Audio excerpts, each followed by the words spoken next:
Plasti dip fail. Alright, so today we Plasti dipped this Subaru STI. Followed instructions from dipyourcar.com, videos, fonts, and whatnot. Ran into a little situation. We kind of ran over here. Can you stop peeling so I can just show what's going on? So basically, underneath is the regular paint, and it had a reaction with the paint, and it basically ate away at the factory paint and melted it off instantaneously.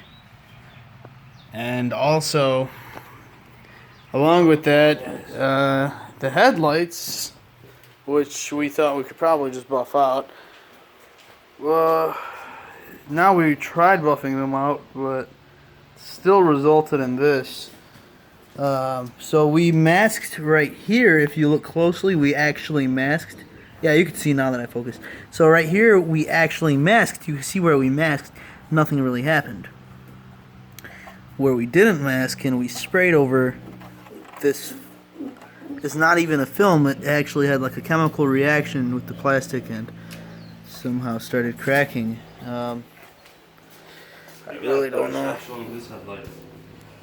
Because this one, you got the mask right in the middle of it. Okay, so yeah, this one This one's nice and smooth here. Yeah. But the entire rest of the headlight is all cracking. It looks like Yep, that's destroyed horrible. the headlight. I want to show them this side too. Well, there's a little masking up here, but the rest of it is completely gone. Hazed and cracked. So there's something in the paint. Something more than rubber in there. I don't know what's going on.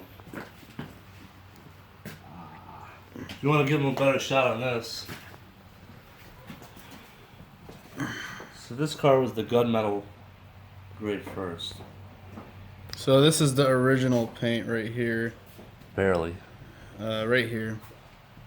Right. Let's see if anything. It's straight down to the plastic now. Okay. The gunmetal paint looks like it just completely shredded off and then straight down to the plastic now. So we need some answers. What do we do? Contact Dip Your Car. See if they can help us. Advise us.